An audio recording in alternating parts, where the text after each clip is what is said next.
Hello everyone, my name is Flourish Pedro, and my 100 Ways to Die series just reached its 50th episode. And to celebrate, I thought I'd take you on a sneak peek behind the scenes of what goes into making one of these videos, by taking you on a 100 Ways to Die playthrough, in a level of the new Call of Duty Modern Warfare 3.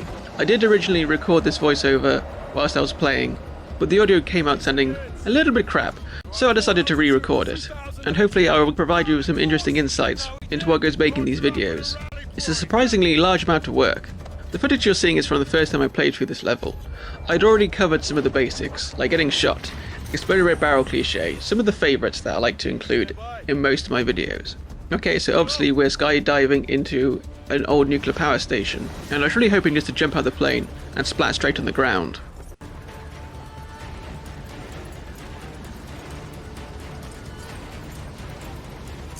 But the game had other ideas, and opened my parachute for me.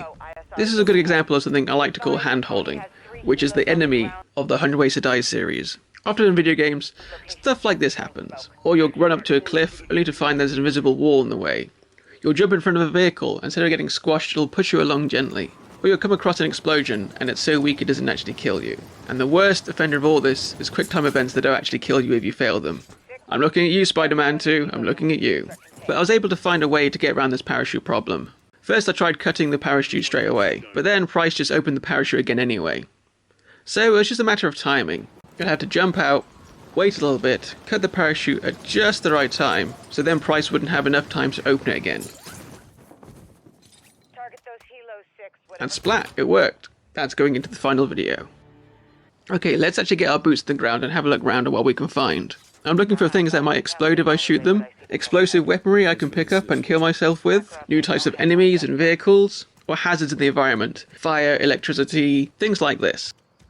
One of the first things I saw in this level was a ramp, perfect for launching a vehicle off. When I peeked over the edge, I saw a helicopter. And if your brain works anything like mine, it's pretty obvious what has to be done. There was an armoured truck behind me, but I decided not to use this one.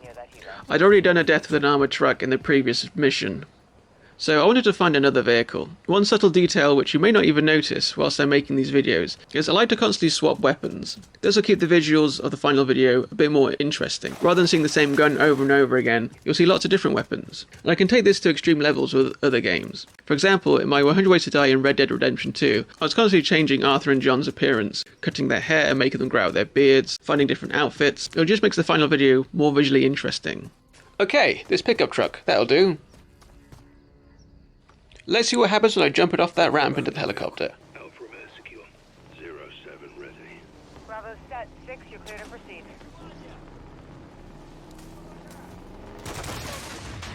Nice. But I decided I wasn't 100% happy with this shot, so I went for it again. I thought the truck I used was blocking too much of the helicopter, so I wanted to try it again and then angle the camera so you could see the helicopter a bit better and see me properly smashing into it. I do often record deaths multiple times just to get it looking nice and cinematic, and also so it's very clear exactly what killed me. So playing through one level can take hours. Well, at least I get my money's worth out of these games, especially Call of Duty. The campaigns are very short, so doing 100 Ways to Die playthrough really helps prolong the gameplay. So second time with the charm with this one, I was really happy with that one, it looked great. But I wanted to return back to the helicopter, and try and get minced up in the blades on foot. When it comes to killing yourself with helicopter blades, video games are very hit and miss. With some you can happily just jump in and get minced up and you die. Sometimes you'll get a hilarious ragdoll and get flung away, like in Grand Theft Auto 4. But most of the time it doesn't actually kill you, which is very disappointing. So sometimes I have to resort to fakery. I know, maybe it's a bit of a bombshell for you, but a few of the deaths in these videos are fake. This isn't like done to try and trick you or fool you anyway. Obviously the number 100 is a pretty big number, and most video games you can't legitimately find 100 ways to die. In fact, in Call of Duty there's probably only about 4 ways to die, to be perfectly honest. Getting shot, getting blown up, something in the environment, and melee attacks. And that's pretty much it, so you have to get creative. The way I see it, if something could kill you in real life, then it should go into the video. And obviously some of the deaths are just there to be funny. Like for example, in the previous 2 levels I've already played, I shot at a darts board for a bit and shot up a bunch of cabbage, which is completely stupid, but it'll make a funny caption. So that's another thing I'm constantly out on the lookout for whilst doing these playthroughs. Any sort of funny or interesting objects. If I find a toilet, I'm definitely going to chuck a grenade into it. And if I find a washing machine, I'm going to pretend to get stuck in it. So before I could get minced up in helicopter blades, I had to clear the area of enemies. When it comes to the final video, I don't want any guys shooting at me or bullets flying through the screen, distracting the viewer from what's actually killing me. So all the bad guys, they gotta go. In case you were wondering, I'm playing in hardened mode. This is the second to last difficulty. I find it's the perfect medium place. If I play in the hardest difficulty, I'll be dead before I even know what's killed me. But with hardened mode, it gives me enough time to turn around and face what's actually killing me. In the easy modes, the character takes too long to die, and will end up with the scream getting covered in jam with the damage effect, which can look a bit crappy. But sometimes I will turn down the difficulty for certain set pieces. For example, if there's something like an airstrike, I'll need to run through the battlefield to get to it, and often I'll die before the explosions come down. So sometimes I'll have to turn down the difficulty to reach the explosions in time. While I was clearing out the bad guys, I recorded a possible contender for a frag grenade death. I like to see the enemy clearly throw the grenade, and then get a nice close-up of it in first person of it rolling across the ground. And of course, when it comes to adding the final sound effects, I always like to add the old Nathan Drake from Uncharted going, no, no, no, no, no, when it comes to these grenades. When I'd finally cleared the area of bad guys, which I think took about 5 or 6 attempts, it was time to try and get minced up by the blades. First, I tried to parachute into them from the building, but I couldn't quite reach. Then I tried to clamber up the side of the helicopter. I was so close, but I couldn't quite reach. So then I got one of the armoured cars and pulled up alongside.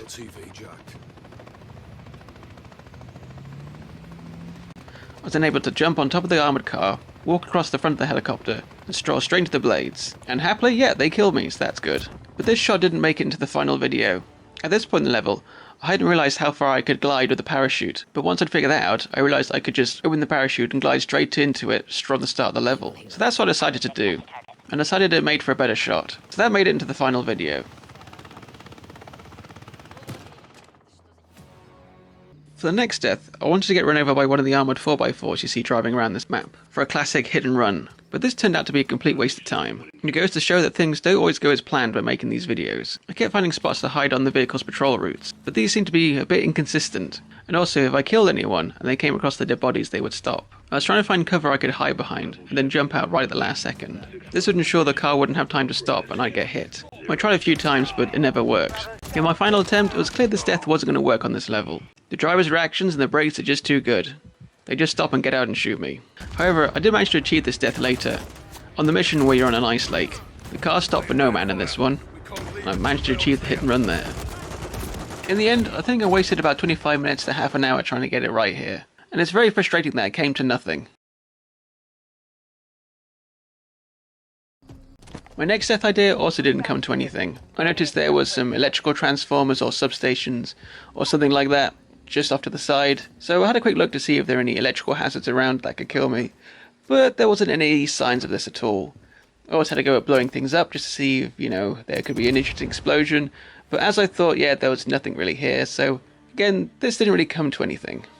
After these two ideas led to nowhere, I decided to treat myself to a nice easy death. Like with all Call of Duties, this game contains many explosive toys you can play with. At the start of this mission, you're gifted with C4, so I found a vaguely interesting looking wall, and threw down all the C4 I had on me, 4 satchel charges, and blew myself up. Bish bash bosh, simple, done, job's a good 'un.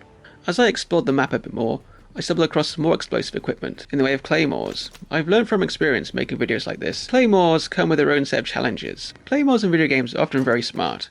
If you place them down and jump in front of them, they won't explode. And MW3, this is no exception. So I'd have to get an enemy to run in front of it. So this would mean I'd have to place one in an enemy's path. For my first attempt, I just headed towards a group of enemies. I tried to be a bit strategical with the placement of it, but the enemies had other ideas and started coming up behind me. Some did get in front of it and it looked like it was going to work at one point, but annoyingly it didn't go off. So yeah, time for another attempt. I decided that maybe a more stealthy approach would be better. I kept an eye on this guy as he was patrolling around these rooms, and decided that maybe I could place the Claymore in his path.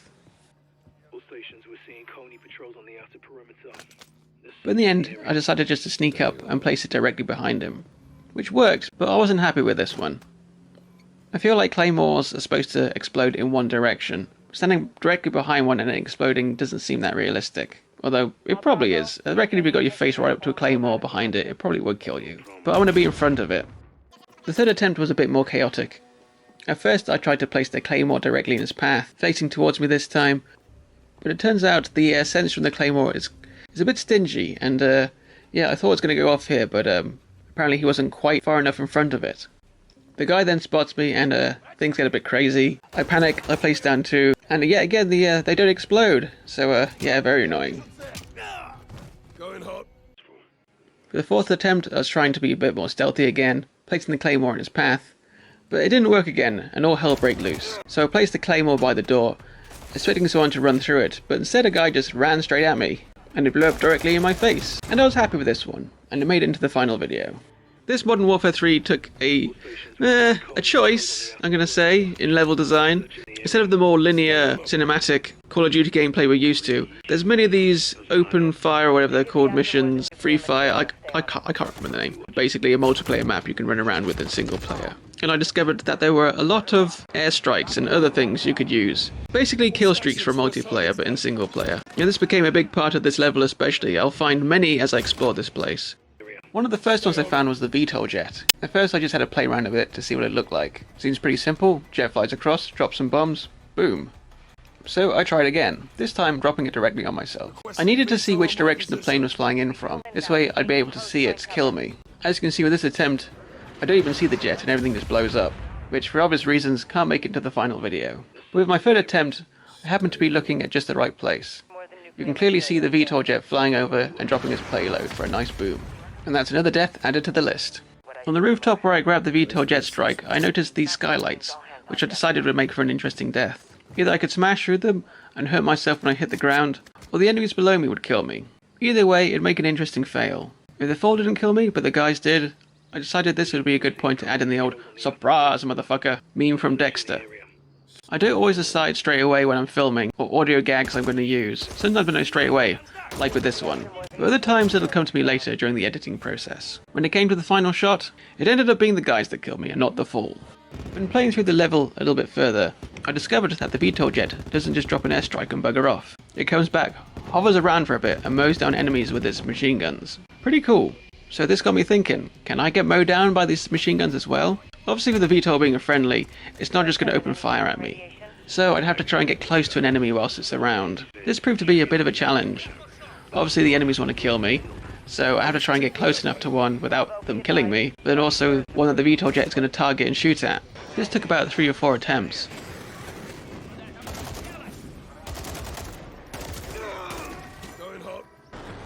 And also I discovered that it turns out that the VTOL's bullets don't actually hurt me.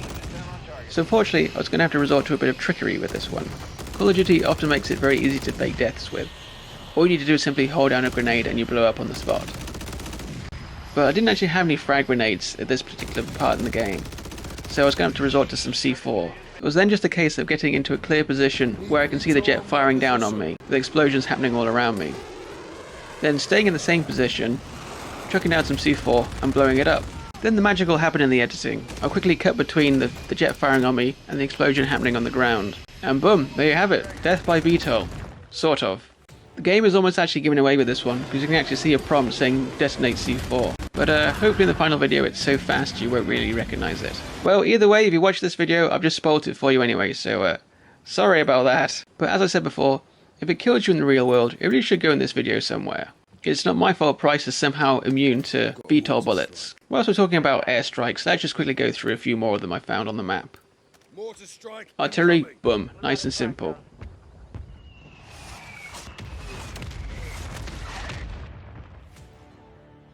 Cruise missile, again, simple.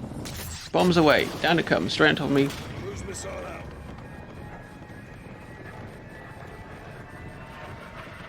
Boom, dead. Nice. Pretty cinematic that one, I like that one. And I also found a bomb delivery drone as well. This was quite a fun one as well, we got to see Price in third person. And then blow him up. You can also see him ragdolling off to the left hand side of the screen. Ragdolls are always funny.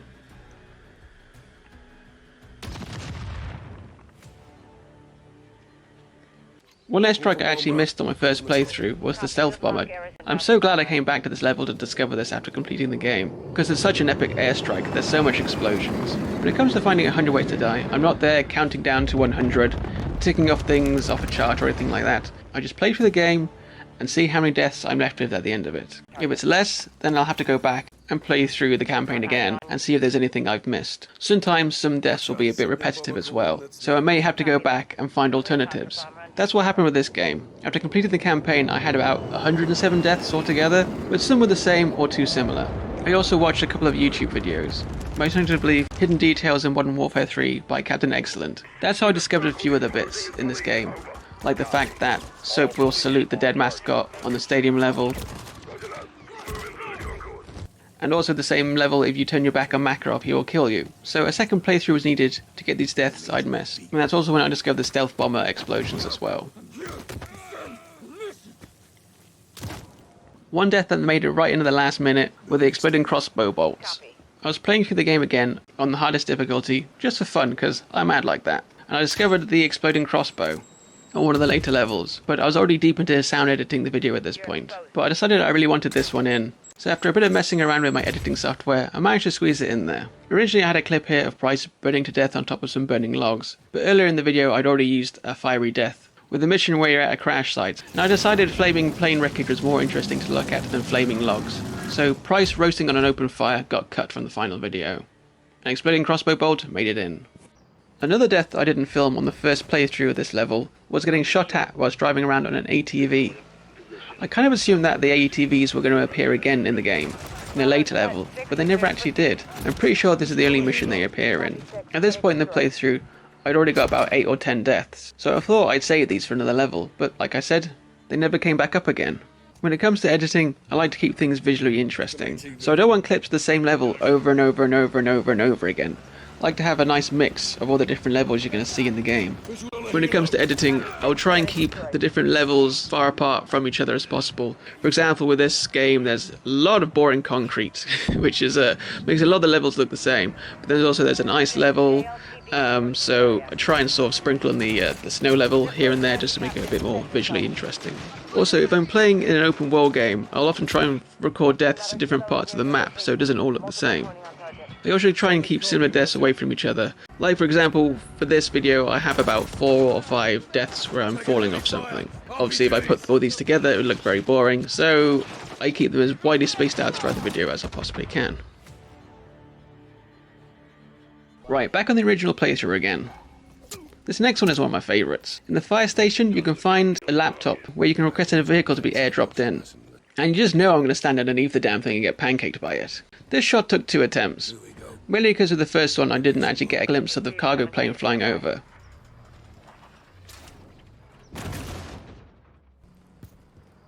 But with the second one I got it clearly in shot. I don't think I even added any sound effects to this one, because I found the sound effects the game provided very satisfying for this one. Okay, here we are with the last death in this level. We finally made it inside the power station. In one of the few rare cinematic set pieces of this game, we have a bit of an issue here with some gas leakage.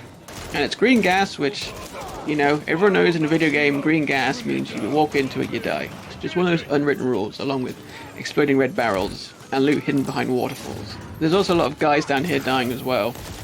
It takes a while for the gas to fill the room, so I was trying to decide whether it'd be best to jump down straight into this pit here, or just let it rise up, and in the end I decided it was more cinematic to let it rise up. I also managed to get a quick shot of an NPC choking to death in the gas as well, just to show you how deadly it is. And then I slowly let it engulf me. Obviously when it comes to the final clip I edited down a bit, making it a bit quicker. I don't really want a single death to linger on too long in these videos. They've got to be, you know, quite short, quick, snappy, so it feels like the video is constantly moving. But also they can't be too short either, otherwise it's quite hard to keep track of what's going on. So it's all about balancing when it comes to editing. Anyway, with that death, I think that wraps it up. I hope you found this video interesting and it's given you a bit of a behind the scenes look at these videos. I always have great fun making these, and I know you guys love them too. Especially when it comes to Call of Duty videos, you guys always seem to love these. It's the only reason I probably still buy these games, to be honest. Especially this one, the campaign wasn't the best, but hey, I'm not here to review the game. Anyway, as I said before, this was my 50th 100 Ways to Die video, and don't plan to stop making them anytime soon, so here's the next 50, I guess. I'll see you in the 100th 100 Ways to Die. I'm Foolish Pedro. Take care out there, guys, and I'll see you soon.